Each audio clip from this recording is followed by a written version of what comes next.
क्या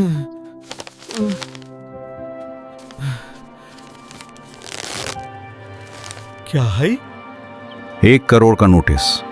ये आलू हमारा है। पर आलू किसी का कैसे हो सकता है?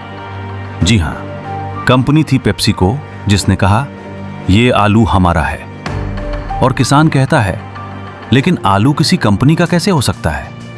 हमें कोई कंपनी आलू उगाने से क्यों रोक रही है? चलिए जानते हैं इन किसानों का कसूर क्या था जो उन पर इतना बड़ा केस कर दिया गया।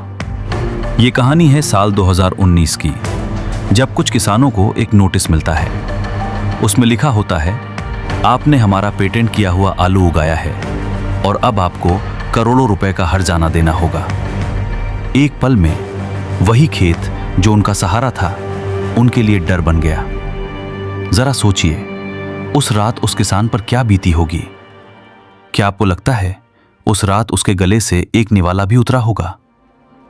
कंपनी कहती है ये आलू हमारे हैं, किसान कहता है ये जमीन मेरी है।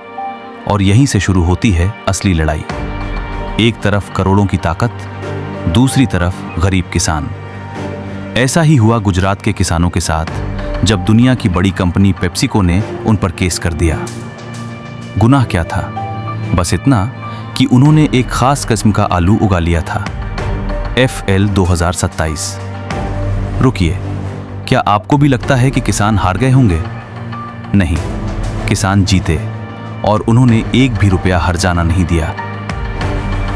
यह कहानी शुरू होती है 1989 से, जब पेप्सिको भारत में कदम रख रही थी। तो उसका मकसद सिर्फ मार्केट में जगह बनाना नहीं था, बल्कि ऐसा प्रोडक्ट बनाना था जो लोगों की आदत बन जाए।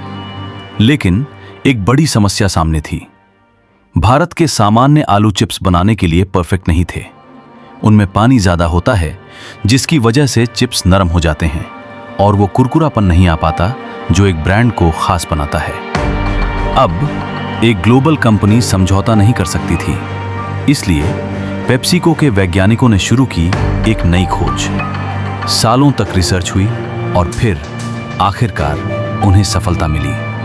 तैयार हुआ एक खास किस्म का आलू, ऐसा आलू जिसमें पानी कम था, स्टार्च ज्यादा था और जो तलने पर देता था परफेक्ट गोल्डन क्रिस्पी चिप्स।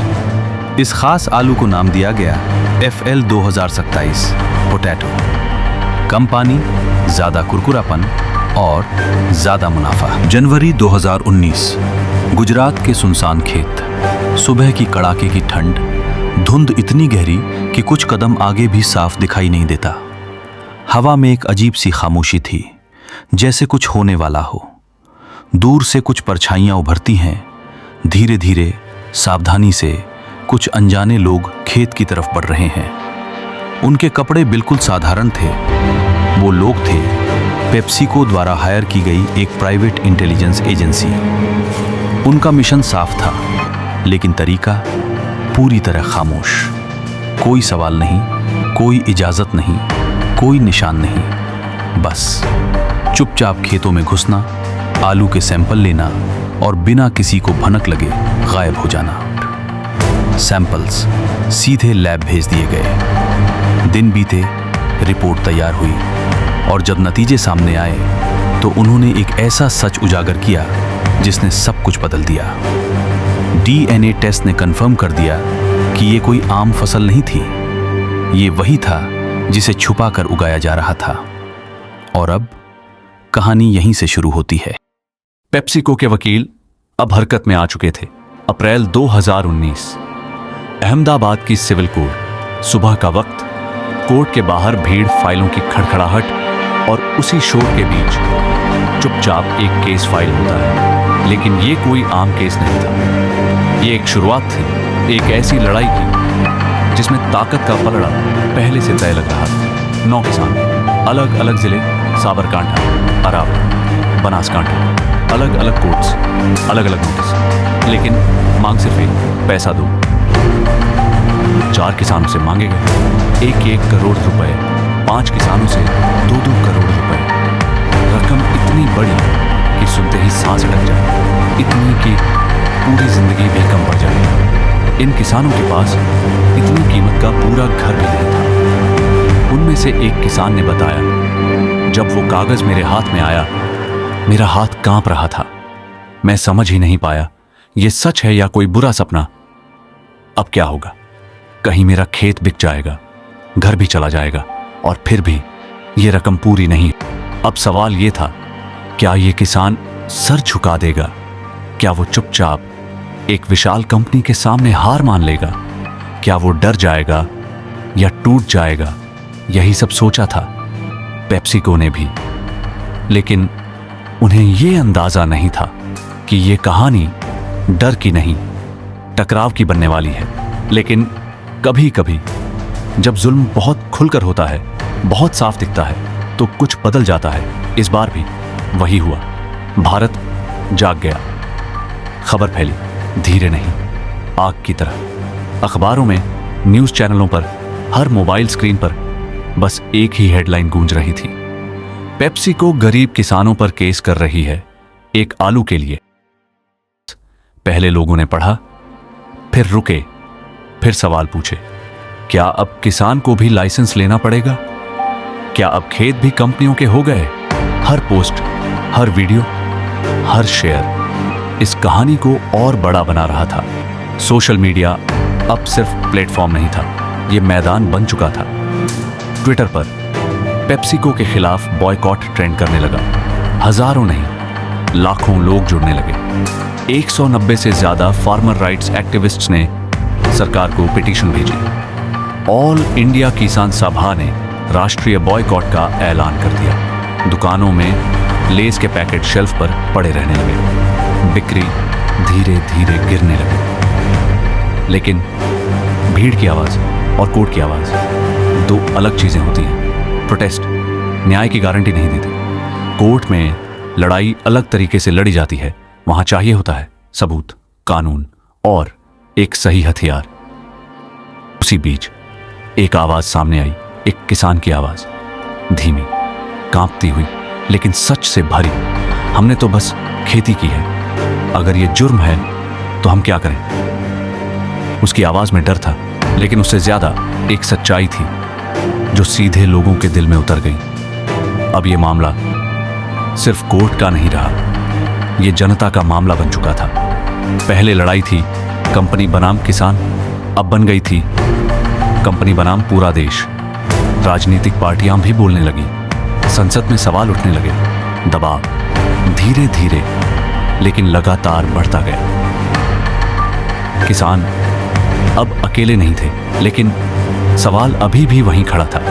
क्या ये आवाज कोर्ट के फैसले को बदल पाएगी? क्या ये गुस्सा कानून से टकरा पाएगा, या फिर सब कुछ शोर बनकर रह जाएगा? क्योंकि आखिर में कोर्ट केस जीतने के लिए सिर्फ आवाज नहीं, एक सही वार चाहिए होता है। और ठीक उसी वक्त जब उम्मीद लगभग खत्म हो चुकी थी, जब किसान नोटिस के नाम से ही डरने लगे थे, कहानी में एक नई एंट्री होती है। कविता कुरुगांती।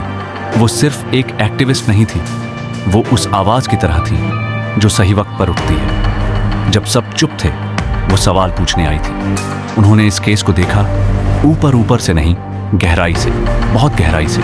आरोपों को नहीं, कानून को पढ़ा, लाइन दर लाइन, शब्द दर शब्द, दिन और रात। फिर उन्हें कुछ मिला, कुछ ऐसा जो बाकी सब ने नजरअंदाज कर दिया था। एक हथियार, कागज पर लिखा हुआ, लेकिन असर बहुत बड़ा। एक कानून, protection of plant varieties and farmers rights act 2001, और उसके अंदर सेक्शन 39। पहली नजर में बस एक सेक्शन, लेकिन असल में किसानों की ढाल। उसमें साफ लिखा था, किसान को हक है बीज बचाने का, उसे दोबारा बोने का और दूसरों के साथ बांटने का। अब सोचिए, यहीं कहानी पलटती है। कविता कुरुगांती ने यह कानून सामने रखा और एक सवाल पूछा, अगर किसान को यह हक है तो फिर यह केस क्यों? यह सिर्फ एक सवाल नहीं था, यह सीधा चैलेंज था।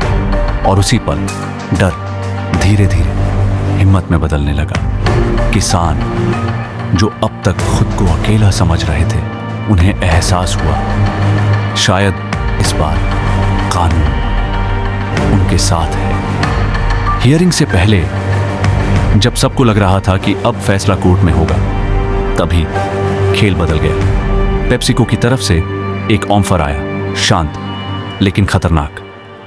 हम सारे केस वापस ले लेते हैं अगर तुम हमारे साथ कॉन्ट्रैक्ट फार्मिंग मान लो। एक पल के लिए जैसे समय रुक गया। ये मदद नहीं थी, ये कंट्रोल था। इस बार वो अकेले नहीं थे। उन्होंने जवाब दिया, ना, सीधा, बिना झुके। और उसी पल लड़ाई बदल गई। कविता कुरुगांती और एक्टिविस्ट्स ने दबाव और बढ़ा दिया। मीडिया हर दिन सवाल पूछ रहा था, जनता खुलकर साथ खड़ी थी। अब ये सिर्फ केस नहीं था, ये इज्जत की लड़ाई थी। दिन बीते, तनाव बढ़ता गया और फिर जून 2019 बिना किसी बड़े ऐलान के पेप्सिको ने सारे केस वापस ले लिए। एक सन्नाटा छा गया क्योंकि इस बार जीत सिर्फ केस की नहीं थी, ये जीत थी झुकने से इनकार की